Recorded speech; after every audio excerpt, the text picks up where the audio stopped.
Bismillahirrahmanirrahim. Assalamualaikum warahmatullahi wabarakatuh. Perkenalkan, nama saya Linda Amelia Cynthia Putri dari kelas 12 MIPA 6, nomor absen 16. Di sini saya akan mempresentasikan tentang hakikat hak dan kewajiban warga negara. Yang pertama yaitu saya akan menjelaskan terlebih dahulu pengertian warga negara. Warga negara adalah orang-orang sebagai bagian dari sebuah penduduk yang menjadi unsur negara, di mana tidak akan terputus antara tanah airnya, undang-undang dasar negaranya, sekalipun yang bersangkutan berada di luar negeri, selama yang bersangkutan tidak memutuskan hubungannya atau terikat oleh ketentuan hukum internasional. Yang selanjutnya yaitu pengertian warga negara menurut ahli dan dokumen. Yang pertama yaitu menurut Aristoteles, yaitu orang yang aktif dalam mengambil bagian hidup bernegara, yaitu orang yang berperan sebagai yang diperintah dan orang yang berperan sebagai yang memerintah. Yang kedua yaitu menurut Undang-Undang Nomor 12 Tahun 2006 Pasal 1 Angka 1, yaitu orang-orang bangsa Indonesia asli dan orang-orang bangsa lain yang disahkan dengan undang-undang sebagai warga negara Indonesia. Yang selanjutnya yaitu pengertian hak dan kewajiban warga negara. Hak menurut KBBI adalah kekuasaan, kepunyaan, kepemilikan untuk memperoleh atau menuai sesuatu. Hak dalam hal kewarganegaraan berarti warga negara memiliki hak dan wewenang untuk memperoleh beberapa hal seperti penghidupan yang layak, jaminan keamanan, dan lain sebagainya. Sifat dari hak warga negara ini bersifat mutlak dan terdapat kebebasan di dalamnya. Secara umum, hak warga negara dapat dibedakan menjadi 8 macam, yaitu yang pertama hak legal, yang kedua hak moral, yang ketiga hak khusus, yang keempat hak umum, yang kelima hak positif, yang keenam hak negatif, yang ketujuh hak individual, dan yang kedelapan hak sosial. Secara umum, kewajiban yaitu sesuatu yang wajib dilaksanakan atau dilakukan untuk memperoleh wewenang atau hak kita. Menurut KBBI pula, kewajiban yaitu sesuatu yang harus dilaksanakan atau suatu keharusan. Kewajiban dikelompokkan menjadi 5, yaitu kewajiban mutlak, kewajiban positif, kewajiban publik, kewajiban universal atau umum, dan kewajiban primer.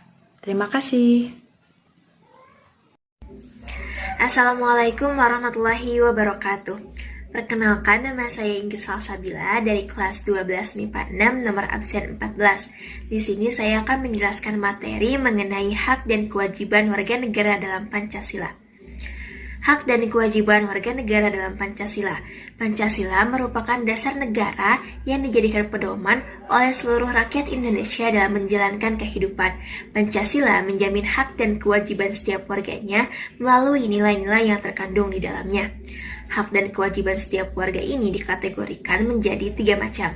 Yang pertama ada hak dan kewajiban warga negara dalam nilai dasar sila-sila Pancasila. Yang kedua, hak dan kewajiban warga negara dalam nilai instrumental sila-sila Pancasila. Dan yang ketiga, ada hak dan kewajiban warga negara dalam nilai praksis sila-sila Pancasila. Yang pertama, hak dan kewajiban warga negara dalam nilai dasar sila-sila Pancasila. Nilai dasar hakikatnya merupakan nilai yang terdapat pada kelima sila Pancasila dalam bentuk asli dan belum dikaitkan dengan hal apapun, yaitu nilai ketuhanan pada sila ke-1, nilai kemanusiaan pada sila kedua, nilai persatuan pada sila ketiga, nilai kerakyatan pada sila keempat, dan nilai keadilan pada sila kelima. Nilai-nilai dasar ini juga tercantum dalam Undang-Undang Dasar Negara Republik Indonesia tahun 1945 yang merupakan norma dasar yang dijadikan hukum tertinggi. Yang pertama adalah nilai dasar pada sila ketuhanan yang Maha Esa, yaitu dapat membina kerukunan hidup dan bekerja sama antara sama pemeluk agama. Juga dapat mengakui bahwa hubungan antara manusia dengan Tuhan yang Maha Esa sebagai hak pribadi.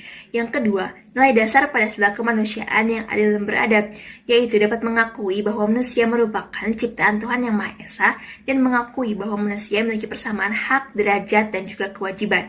Yang ketiga, nilai dasar pada sila persatuan Indonesia, yaitu dapat menempatkan kepentingan bangsa dan negara di atas kepentingan pribadi ataupun golongan, dan juga dapat menjunjung persatuan dan kesatuan berdasarkan prinsip Bhinneka Tunggal Ika. Dan yang keempat, nilai dasar pada sila kerakyatan yang dipimpin oleh hikmat kebijaksanaan dalam permusyawaratan perwakilan, yaitu dapat mengutamakan bermusyawarah dalam pengambilan keputusan, dan keputusan yang diambil harus mengutamakan kepentingan bersama. Dan yang kelima, yaitu nilai dasar pada sila keadilan sosial bagi seluruh rakyat Indonesia, yaitu menyadari adanya hak dan kewajiban yang sama untuk menciptakan keadilan sosial dalam kehidupan bermasyarakat, juga bersikap adil terhadap sesama tanpa membeda-bedakan agama, ras, suku, golongan, ataupun asal-usul lainnya. Pembahasan yang kedua yaitu hak dan kewajiban warga negara dalam nilai instrumental sila-sila Pancasila. Nilai instrumental merupakan nilai yang terkait dengan nilai Pancasila sebagai arahan, kebijakan, strategi, serta terkait pula dengan lembaga pelaksanaannya. Nilai instrumental merupakan penjabaran lebih lanjut dari nilai-nilai ideologi Pancasila.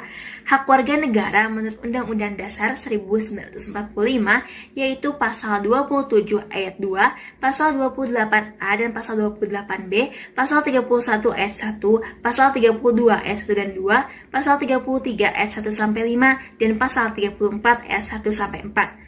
Kewajiban warga negara menurut Undang-Undang Dasar 1945 meliputi Pasal 27 Ayat 1, Pasal 28J Ayat 1 dan 2, dan juga Pasal 31 Ayat 2. Hak dan kewajiban warga negara telah dicantumkan dalam Undang-Undang Dasar Negara Republik Indonesia tahun 1945 dalam pasal 26, 27, 28, dan 30. Pembahasan yang ketiga yaitu hak dan kewajiban warga negara dalam nilai praksis sila-sila Pancasila. Nilai praksis merupakan realisasi nilai-nilai instrumental Pancasila dalam suatu pengalaman hidup yang nyata dalam kehidupan bermasyarakat, berbangsa, dan bernegara. Hak dan kewajiban warga negara dalam nilai praksis dapat terwujud apabila nilai-nilai dasar dan nilai instrumental dapat terlaksana dengan baik oleh seluruh warga negara. Beberapa contoh implementasi dalam nilai praksis Pancasila. Pada sila pertama, yaitu takwa dan percaya kepada Tuhan Yang Maha Esa dengan agama dan kepercayaannya, serta dapat saling menghormati kebebasan menjalankan ibadah sesuai dengan agama dan kepercayaan masing-masing. Contoh implementasi pada sila kedua, yaitu dapat mengakui persamaan hak, derajat, juga kewajiban, serta dapat mengembangkan sikap tenggang rasa. Contoh implementasi pada sila ketiga, yaitu dapat menempatkan kepentingan bangsa dan negara di atas kepentingan pribadi ataupun golongan, juga bangga sebagai bangsa Indonesia bertanah air Indonesia. Contoh implementasi pada sila keempat, yaitu mengutamakan musyawarah dan pengambilan keputusan dan juga tidak memaksakan kehendak kepada orang lain. Dan yang terakhir, contoh implementasi pada sila kelima, yaitu dapat mengembangkan perbuatan-perbuatan yang mencerminkan sikap dan juga suasana kekeluargaan dan gotong royong, serta dapat menjaga keseimbangan hak dan kewajiban. Sekian materi yang dapat saya sampaikan, mohon maaf apabila ada kesalahan. Wassalamualaikum warahmatullahi wabarakatuh. Assalamualaikum warahmatullahi wabarakatuh. Perkenalkan, nama saya Nina Padi dari kelas 12 MIPA 6, absen 13. Di sini saya akan membahas tentang hubungan hak dan kewajiban negara dan warga negara. Warga negara dan negara merupakan satu kesatuan yang tidak bisa dipisahkan. Keduanya saling berkaitan dan memiliki hak dan kewajiban masing-masing yang berupa hubungan timbal balik. Beberapa bentuk kewajiban negara terhadap warganya yang merupakan hak warga negara. Yang ke-1, mensejahterakan dan memakmurkan warganya. Yang kedua, melaksanakan ketertiban. Ketiga, melaksanakan pertahanan dan keamanan warganya. Dan yang keempat, menegakkan keadilan. Perkenalkan, nama saya Muhammad Raihan Alfojan Rahmat. Saya dari kelas 12 MIPA 6. Saya nomor absen 18. Di sini saya akan membahas tentang pengingkaran dan pelanggaran kewajiban warga negara. Contoh kasus pelanggaran hak warga negara. Yang pertama, proses penegakan hukum belum optimal. Misalnya masih terjadi kasus salah tangkap, perbedaan perlakuan oknum aparat penegak hukum terhadap pelanggar hukum dengan dasar kekayaan atau jabatan masih terjadi. Yang kedua, tingginya angka kemiskinan dan pengangguran. Yang ketiga, semakin merebak kasus pelanggaran HAM seperti pembunuhan, pemerkosaan, dan KDRT, dan sebagainya. Yang keempat, banyak terjadi kekerasan mengatasnamakan agama seperti merusak tempat ibadah. Yang kelima, tingginya angka putus sekolah. Yang keenam, eksploitasi terhadap anak. Yang ketujuh, pelanggaran hak cipta.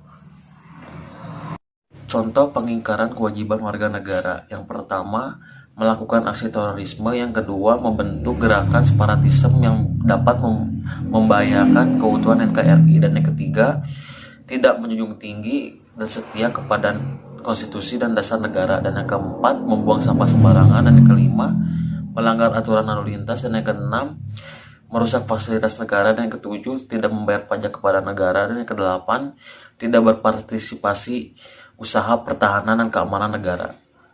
Terima kasih. Perkenalkan, nama saya Jihan Nabila dari kelas 12 MIPA 6 absen 15. Saya di sini akan menjelaskan mengenai upaya penanganan pelanggaran dan pengingkaran hak dan kewajiban warga negara. Upaya penanganan pelanggaran dan pengingkaran hak dan kewajiban.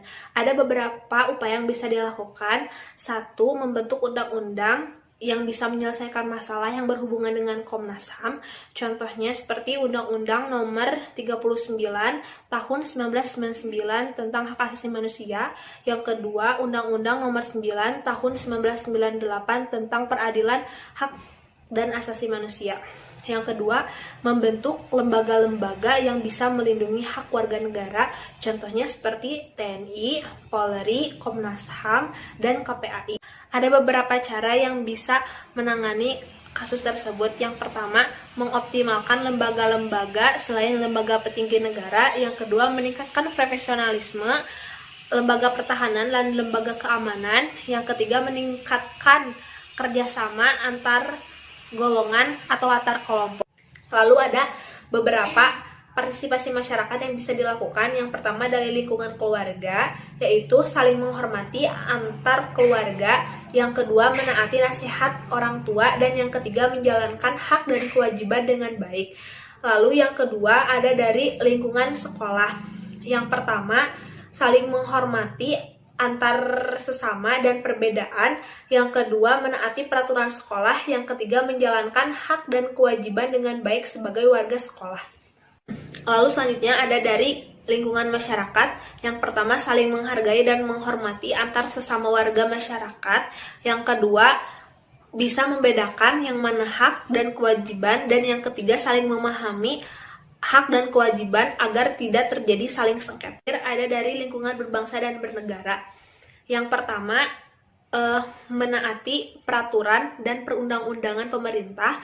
Yang kedua, menjalankan kewajiban terlebih dahulu lalu menuntut hak. Dan yang ketiga, mendukung semua kebijakan pemerintah, dan apabila ada yang tidak tepat dalam kebijakan tersebut bisa berprotes kepada Dewan Perwakilan Rakyat. Assalamualaikum warahmatullahi wabarakatuh. Perkenalkan, nama saya Mahardika Pratama dari kelas 12 MIPA 6 nomor absen 17. Di sini saya akan menjelaskan kesimpulan. Kesimpulannya adalah kehidupan warga negara akan berjalan dengan baik, harmonis, dan stabil bila warga negara menjalankan hak dan kewajibannya secara tepat dan proporsional. Perlu disadari bahwa pelaksanaan hak adalah berkaitan dengan kewajiban. Hak merupakan hal yang harus diterima oleh setiap orang, dan dari setiap orang melekat hak asasi manusia dan hak warga negara. Hak asasi bersifat universal tanpa melihat status warga negaraan, sedangkan hak warga negara dibatasi oleh keluarga negara seseorang. Jadi, setiap hak warga negara hanya berlaku bagi kewarganegaraan yang dianut oleh warga negara itu sendiri hanya di negaranya, dan tidak dapat menuntut hak ketika warga negara tersebut berada di negara lain. Kewajiban secara sederhana dapat diartikan sebagai segala sesuatu yang harus dilaksanakan dengan penuh rasa tanggung jawab.